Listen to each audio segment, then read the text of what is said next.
The farmer had a dog named Sultan, who was very loyal to his owner. But now it is old and has lost all its teeth, so it cannot bite or retrieve prey.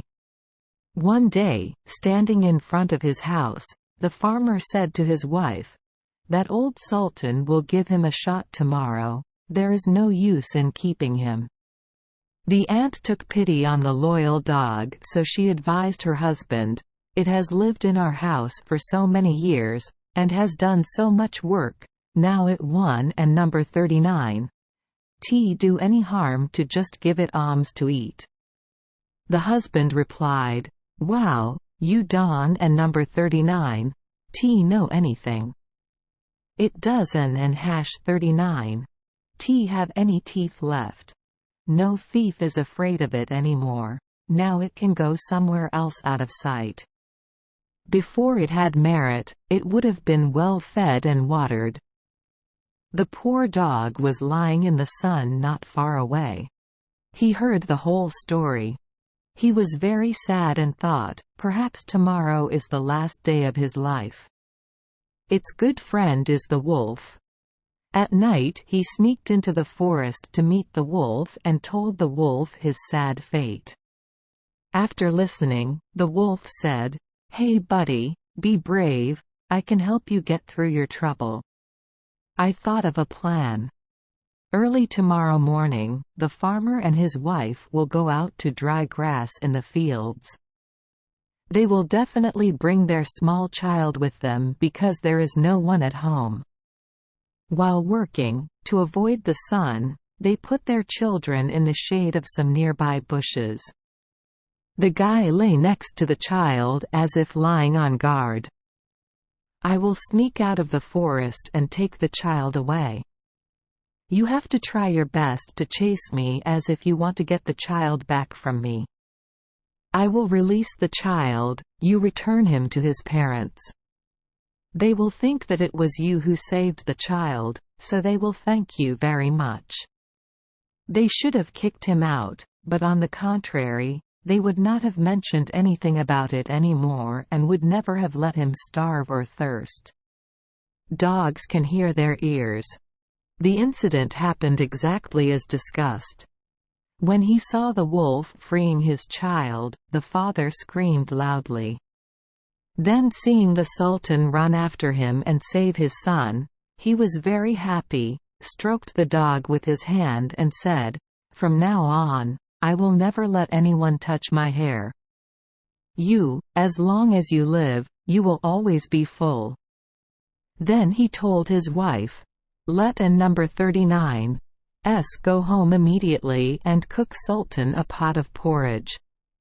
If you Don and number 39 have any teeth, you and number 39 have to drink porridge.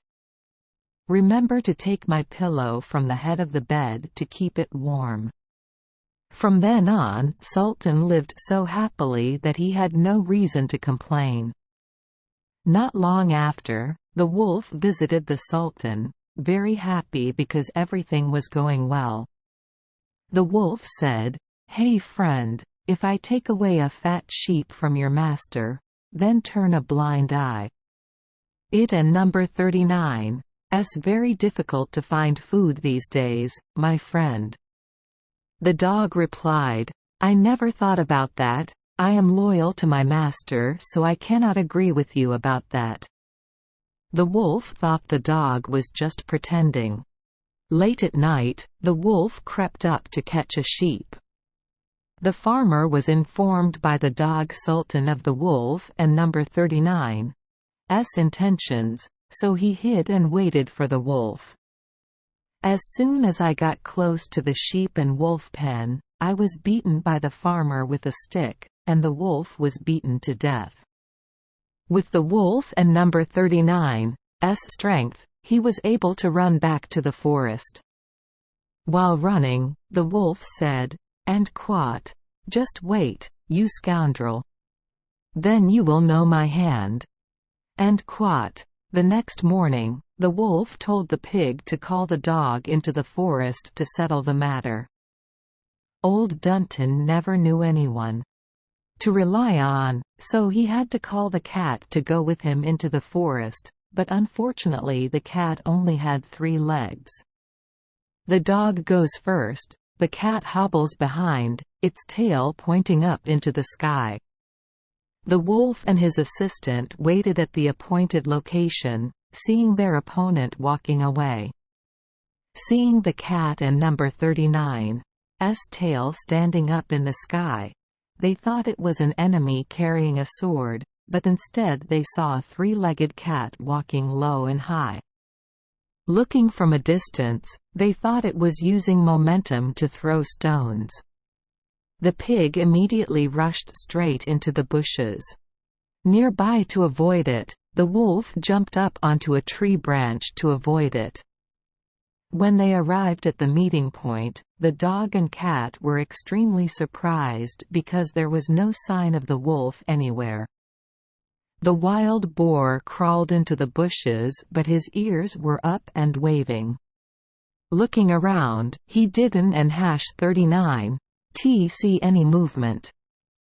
The cat saw that there seemed to be a mouse running in the bushes. The cat immediately ran towards it and pounced on it. The pig was bitten on the ear and it hurt so much that he jumped up and shouted, and quat, "In that tree, the culprit is in that tree, and quat." The dog and cat turned around and saw the wolf up in the tree. The wolf was ashamed because he felt afraid for no reason. The wolf agreed to reconcile with the dog. Thank you for joining us for today's fairy tale. We hope these stories bring joy and meaning to your day. If you love our channel, please hit the subscribe button so you won't miss any exciting tales. Wishing you a good night and sweet dreams. See you in the next story.